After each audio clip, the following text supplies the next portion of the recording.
Hello and welcome to today's episode of the High Profit Event Show. We have a special guest with us today, Miss Dannella Burnett. Welcome, ma'am.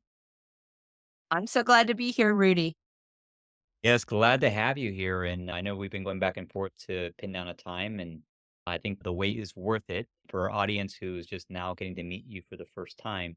You are an industry icon. You've been in the event industry for over 40 years.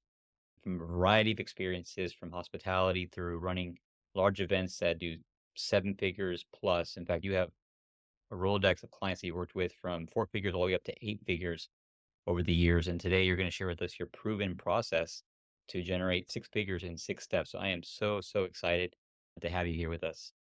Well, I'm excited, and we're talking about my favorite topic in the world. So I know we don't have all day for this interview. So I'm looking to give just as much value as I can, as quickly as I can, to really get people as excited about the possibility of growing their business through the world of speaking and events, because it's never been easier to do so.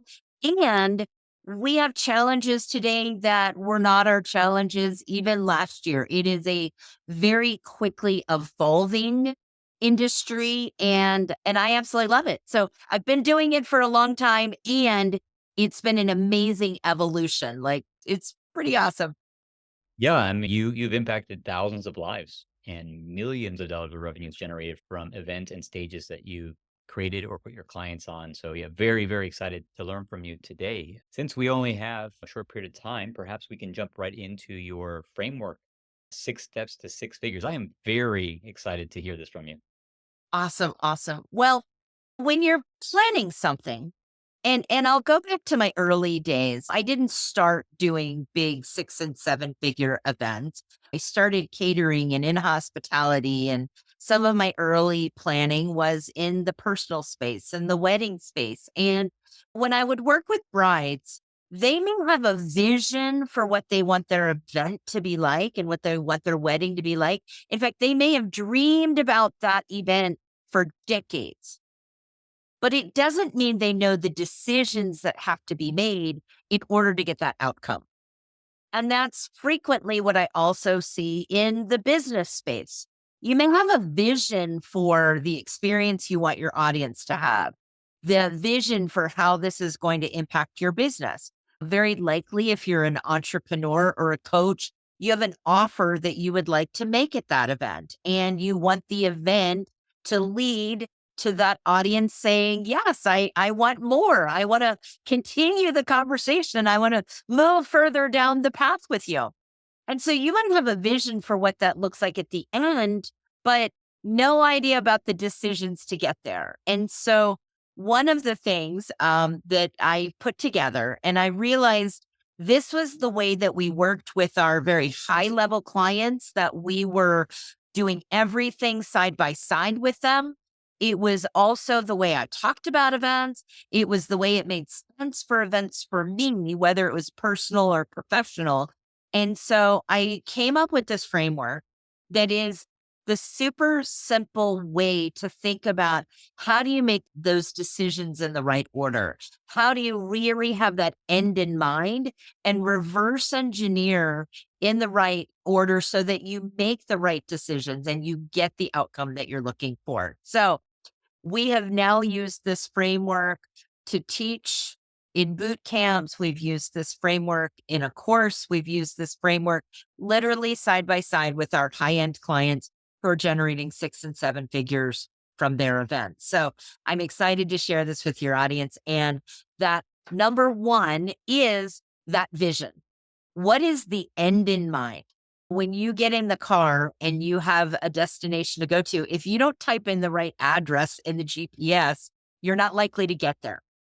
Same thing with the event, like to really spend time and not only have kind of a vague idea of what you want the event to be, but we get really specific in this planning part. If it is an entrepreneurial event, which would be what many of your audience is interested in, Who's sitting in the audience? Why are they there? What's the outcome they're looking for? What's the problem that they hope your event will solve? And that leads to the offer you want to make to them. What is the experience you want them to have? Is it in person? Is it virtual? If it's in person, is this a luxury Four Seasons event, or is this kind of a budget Red Roof Inn experience? Very different. What is the time frame that you want to spend with your audience? Is this a big ask that you're making at the end of the event and you want more time and attention with your audience? Or is this fairly simple? So, really getting clear on what the event is, who should be there, the experience that you want them to have, the experience you want to have as a host, critical.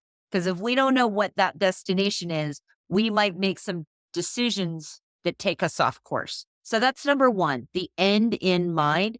And don't skip that brainstorming and really clarity that comes from spending some time there. Number two, it must make dollars and cents. This is probably the biggest area that's skipped. Many people will say, okay, I want to have an event, and they think about what it should be like, and they go right to, oh, now I need to market the event. Marketing is not step two. Step two is the event needs to make dollars and cents. Where are you going to spend money? What is it going to cost you to have that kind of experience? And we have a thorough budget that covers about 200 different elements that may come up, whether it's in person or virtual. And we start with the expenses because it's much easier to start there, to get pricing for there, to make some decisions on, is this a nice to have or a need to have for your event? And so we look at what the event is going to cost us to produce, cost us to execute. Then we look at, where are we going to make money in our event? Are we selling tickets? Do we have sponsors? Do we have speakers? There's actually 17 different ways that you might monetize your event, from donations, partnerships, offers before the event, offers during the event, your affiliations, other merchandise, concessions. You're not going to monetize in all of those ways, but we make sure that you're not overlooking a way that you might monetize your event. And does your monetization make sense for what you're going to spend? Or are there more value that we need to put in to the making money part of the event? Or how many people do we need at your event for this budget to make sense? And I will tell you, it's a lot easier if you need to make some adjustments when it's just using a pencil than when you've already started to go out there and make decisions. And some of these things you may not be able to change. So, am I tracking with you, Rudy? I know I'm sharing a lot, but I want to dig in, and I just want to make sure that this is content that you think is going to be super valuable for your audience. No, this is great so far. I have step number one, starting with the end in mind, making sure we're clear on what's the result or the outcome that we're looking to accomplish, and make sure that the alignment is it's there from the messaging all the way through the offering, right? And which leads to number two is making sure it makes dollars and cents. And I was really blown away by when you said, "Hey, we have a budget that covers 200 elements, whether it's virtual or in person," and really helping break down what are the not need to have versus the nice to haves, and then looking at the 17 different possible ways you can monetize the event, all in advance of the marketing of the event, right? Which I know we're going Right. to get shortly, but that I love how much thought you're putting into the preparation of the event and make sure that it's impactful and profitable. So thank you. Please keep going. These are great points. Awesome, awesome. And the other reason we spend time here is the majority of the time when we're working with the client on an event, this is something that's meant to repeat. So by tracking certain things and making certain plans also gives us the tools that we need when we look back at this event on how we may improve it for the future. So all of this pre-preparation is important not only for this event, but for the future. So now that we've gotten through step two and we have a budget, we have a plan that makes dollars and cents, then we move into step three, which is logical logistics. And really, this is bringing your event, your budget to life now. This is where you go to your individual vendors and you get contracts on those areas that you've decided to spend money. Maybe you get your vendor, your AV team, you get your outside speakers, you make decisions on swag or gifts for your attendees. You are moving forward with whether it's virtual, whether it's in person, all the different areas where you've decided you're going to spend money. Now you start to execute the spending of that money and you put in place what you need to put in place in order to collect that money. And a critical part of that logistics is what we call a ticket map. You decided in your budget that in order for this event to make sense, you needed a certain number of attendees at your event because you have a goal for how many of your offer you're going to sell or what your revenue goals are for the event. So now we have a ticket map. There's actually 13 different ways that you might fill your event with smaller events that fill your bigger event, from webinars, masterclasses, summits, 1 day events, challenges, workshops. Maybe you're doing smaller events that help you fill your larger event. Maybe you're using affiliates and you have others that are mailing or promoting on your behalf. Maybe you're using speaking. Obviously, that's a big one that we think our clients should be doing. You're speaking in front of other people's audiences that would be attracted to your audience, and you're inviting them. So, what are the different ways that you are planning to fill your event? And we want to have all of those items listed. Every speaking opportunity, every opportunity that you have to share about your event, we look at what's possible, what's probable, and then what's actual. So we have a plan. We're tracking it along the way. Maybe you are promoting your event or you're planning to use Facebook ads or Google ads or paid marketing. Maybe it's organic marketing. All of those different ways that you're looking to attract people to your event, we have a plan for, we track it, and those things that are working well, you look to do more of. Those things that aren't working as well, maybe you do less of. And that again gives you some feedback for the next event. So part of that logical logistics is putting that plan into motion and getting all the parts and the pieces together that you need for your event, which now brings us to step 4. And you have marketing, not mayhem. You've done the work. So as you're executing your ticket map and you're going along that journey of filling your event, the marketing just makes sense. You've already made decisions. You already know what the criteria is, what the goal is for each area of your marketing. And so, and you know who you're marketing to because you decided that in step 1. So you're filling your event with the right people. You're taking the steps to fill your event. You're consistently filling your event, and whether you're on target or not, because you have that map to get your attendees filled. How's this tracking, Rudy? Yeah, so I'm hearing marketing, not mayhem. Step number 4, you've done the work, now execute on the ticket mapping that you created. Wonderful. And did you already cover step 5? I think not sure if Yep, I've I'm forget. about to give you step 5 and step 6, but I wanted to make sure that we were on the same page and you thought that was some good, complete information for your Oh my attention. god, I wanna go so much deeper, but yes, yes, this is great. I especially like I think earlier you were mentioning the 13 different ways to fill your event right there on the ticket map. I think we can do a whole interview on that. In fact, to get so I'm gonna circle back and have you, talk more about the ticket map and the 13 ways to fill your events. Let's do that. Awesome, awesome. So, as I shared, smaller events, affiliations. Are you filling your event? Are others helping you fill the event?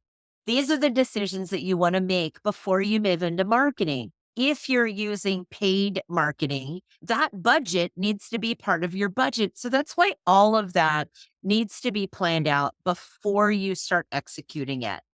I see far too many people, and I'm sure you've seen this, Rudy, that are really just throwing spaghetti against the wall and not really sure what's working because they didn't have a plan and they weren't tracking it.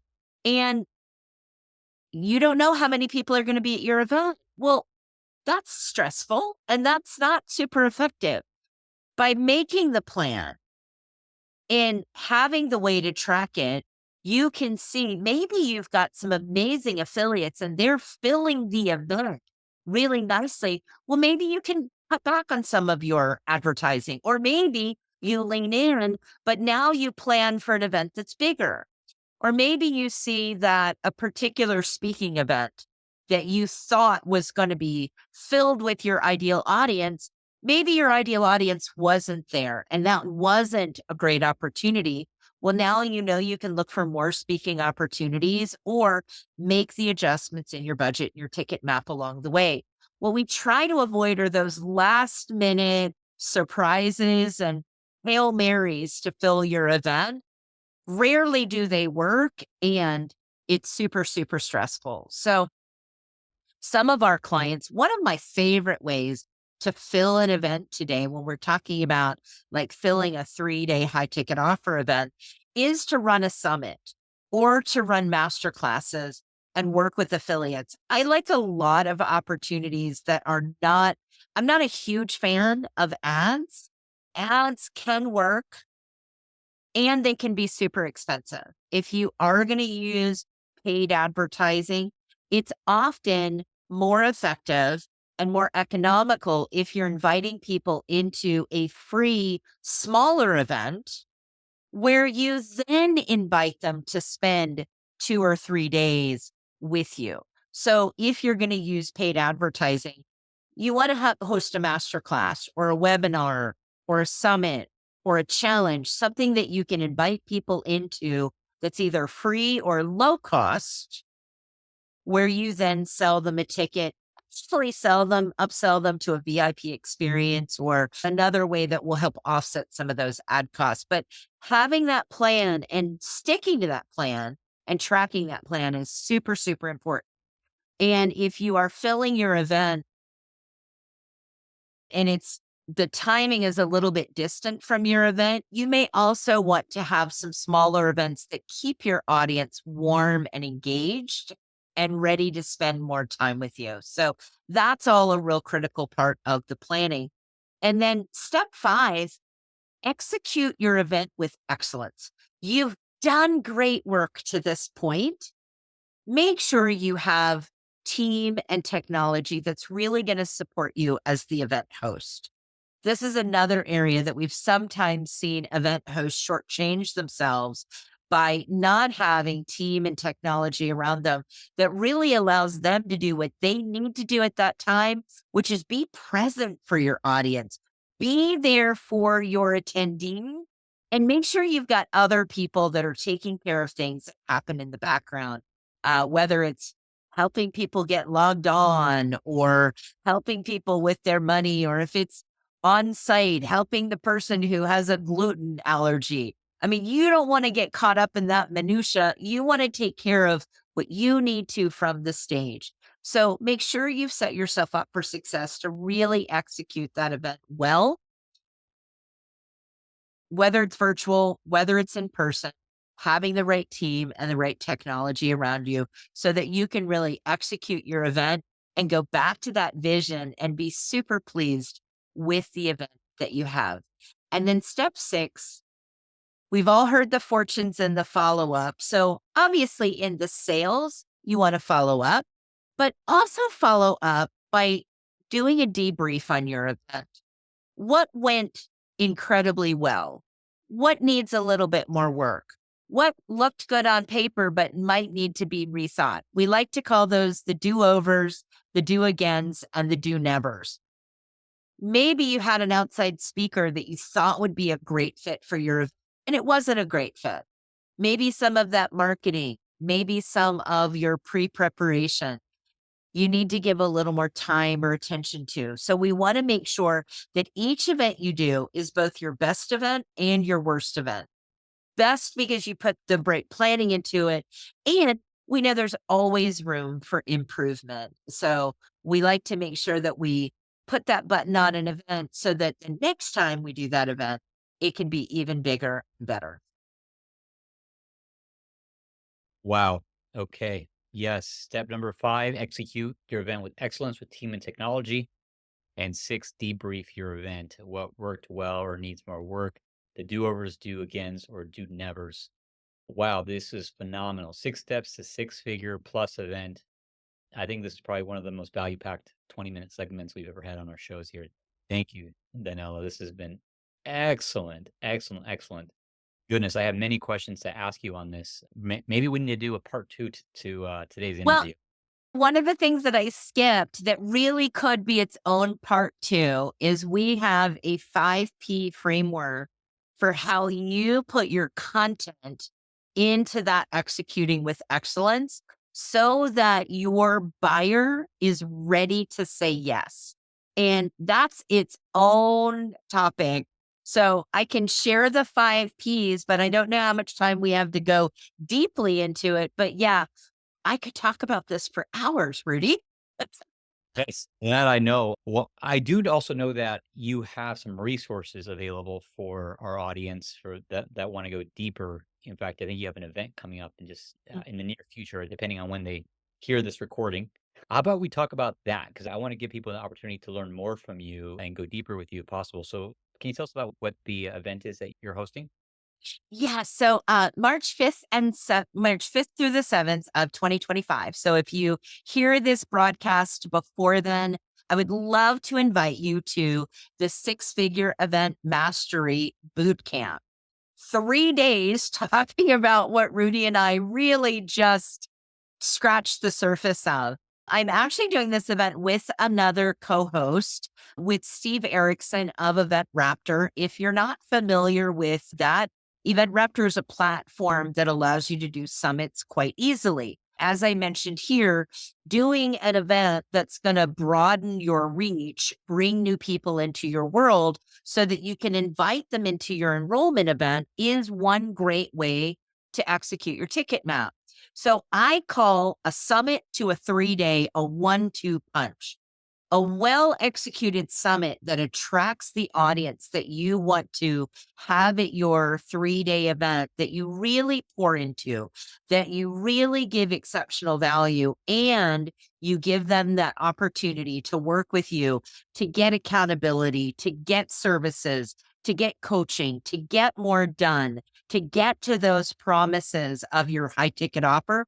I love a summit and a 3 day event. So we actually have 3 days where we're going to go deeply into the do's and don'ts of summits and the do's and don'ts of 3 day events. And it is on this six steps to six-figure event framework, but we're obviously going to have the time to go much, much deeper on the things that we've touched on today. So that's coming up. And for Rudy's audience here, I'd love to offer you a complimentary ticket, sixfigureeventmastery.com/stage, and you will get a complimentary ticket.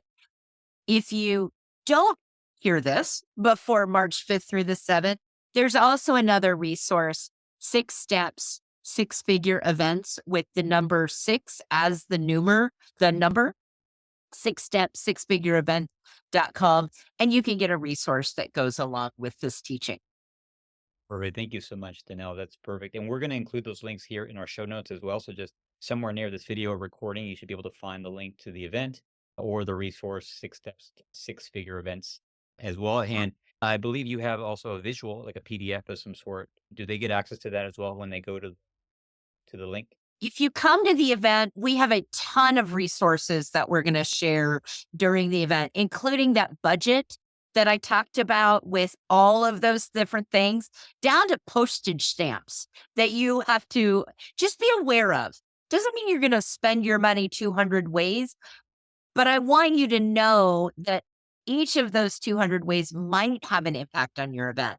We want you to be able to make good decisions. So the event is going to be filled with resources, tools, templates, teaching, and just cannot wait to help you map out that plan for how you can easily add 6 figures to your year with events. And with the right 3 day event, you can add 6 to 7 figures in 3 days. Excellent. Love it. What a great resource. Thank you so much. Go check it out. Click the link here by the video recording. Download the resources. If you are able to attend that virtual event. Thank you, Danella. It's been wonderful to be with you here today. Any final comments for our audience as we wrap up? Well, I will say this, you may have some folks in your audience who might be asking, "Am I ready for this? Okay, now I see the plan, but am I ready to step into that plan?" And I will tell you, if you are an expert, you have been through some things and you want to help others get through the same. If you have gotten your expertise through education, you've gotten your expertise through experience, or you've gotten your expertise through engineering, which is a combination of the two, and you want to take that out into the world, there is no better way to do it than speaking in events. Speaking is standing on someone else's stage and attracting them to you, continuing the conversation. An event is speaking on your own stage, inviting them to continue the conversation. So you are ready. The tools, the technology, the templates, they're just waiting for you to pick them up and get these results. And the world is waiting for you. There are folks staring at the ceiling with serious problems that you have the ability to overcome. So step onto the stage, help get an impact, make an impact for those around the world that you're meant to serve, make a ton of money doing it. Awesome. Perfect. Who wants that? I do. Let's go. Awesome. Thank you so much, Danella. It's been wonderful having you on today.